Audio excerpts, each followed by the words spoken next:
Pendant 6 mois, Natalia n'a eu qu'un seul vœu, retrouver son fils, Artem, âgé de 16 ans. Il s'est réalisé. Quel bonheur! Je n'ai qu'un mot, c'est bonheur. Autour de la table de Noël, Artem est enfin là. L'adolescent a été kidnappé puis déporté par les forces russes en septembre 2022.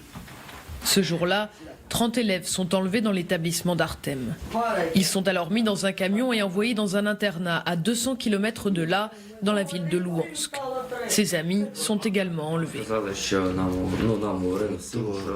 Ils m'ont dit que si mes parents ne revenaient pas nous chercher, on aurait des papiers d'identité russes.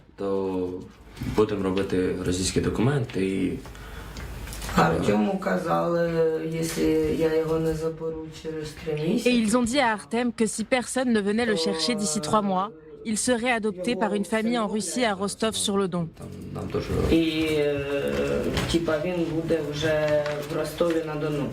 Quand elle comprend que son fils a été déporté, Natalia est désemparée. Tu t'assois et tu penses, je n'ai qu'un enfant. Tu t'assois et tu penses, où aller?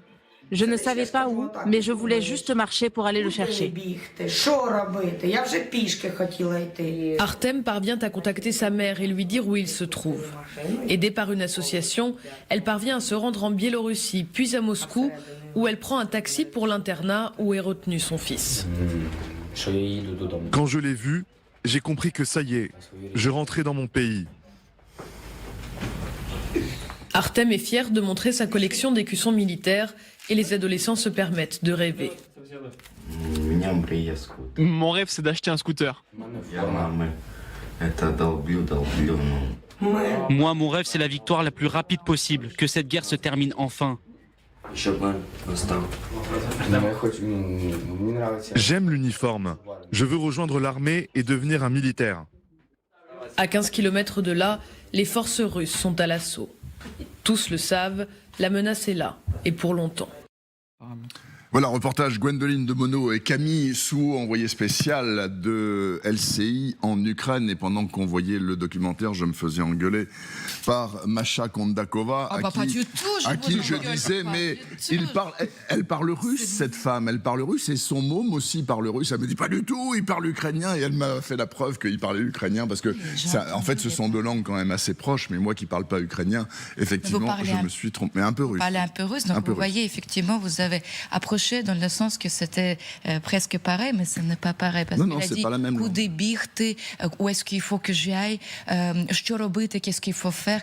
En russe, aurait été dit куда бежать, что делать, куда бігти, що робити. Je comprends. Vous voyez, et pour dire, non, je vous engueule pas du tout. Et je trouve que, non, je rigole. C'est la richesse de connaissance de deux langues, mais malheureusement, ce que je voulais juste dire que déjà les reporters de LCI, ils ont fait un travail magnifique et merveilleux parce que ça, c'est une affaire qui moi, je me demande. Mais pardonnez-moi,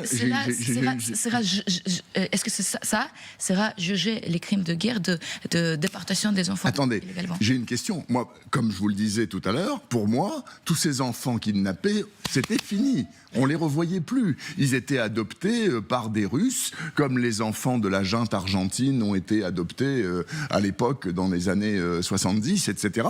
Or non, visiblement non, puisqu'elle a réussi à le récupérer. Elle a dit que c'était un seul fils. Alors c'est une goutte d'eau dans l'océan. Il y a quand même 20 000 enfants russes, 20 000 enfants ukrainiens, pardonnez-moi. Alors je ne dis pas qu'ils sont tous revenus, mais ils sont potentiellement tous. C'est un signe d'espoir, mais ça vaut quand même cette histoire-là, effectivement, à M. Poutine d'être poursuivi, en tout cas par la Cour pénale internationale. Et donc c'est effectivement une affaire extrêmement grave. Ouais, mais est-ce que ça sera fait? Et ça, c'est un miracle, ce que s'est passé. Et c'est une histoire.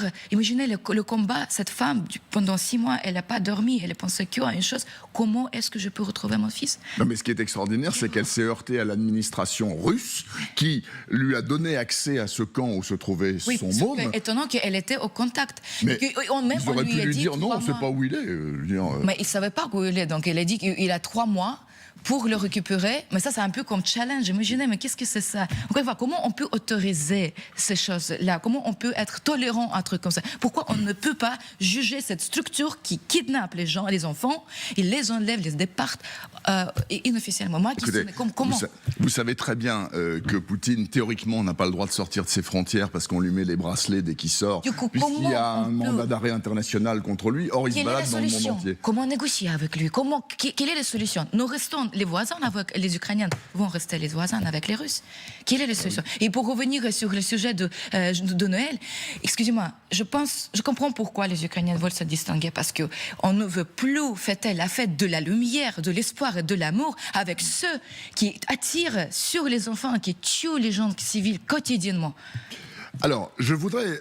Bon, on a fait un topo sur Noël parce que c'était aujourd'hui ou jamais, parce que demain c'est plus Noël, ça va faire à régler. En revanche, la guerre, elle va continuer demain, après-demain, les jours suivants. Mais parlons-en quand même. On a un gros quart d'heure pour les derniers événements. Les derniers événements, en l'occurrence, c'est une guerre aérienne très intense, avec, d'après le comptage qu'on a, mais enfin, c'est du comptage source militaire, donc c'est à prendre avec des pincettes, 4 appareils abattus dans chaque camp. Les militaires sont pas des sources sûres? Non, absolument pas. Non, les militaires... Ça vous engage, vous, journaliste? Mais les militaires manquent naturellement. Je veux dire, ils ne sont pas censés faire de l'information objective. Ah bon? Non, les militaires exécutent les directives de leur gouvernement. Si quelqu'un ment, c'est le gouvernement. C'est pas le militaire. Les militaires obéissent aux ordres du gouvernement qui leur dit de mentir. Et donc ils mentent. Voilà, au final. Quand on leur dit, ils le font, en tout cas.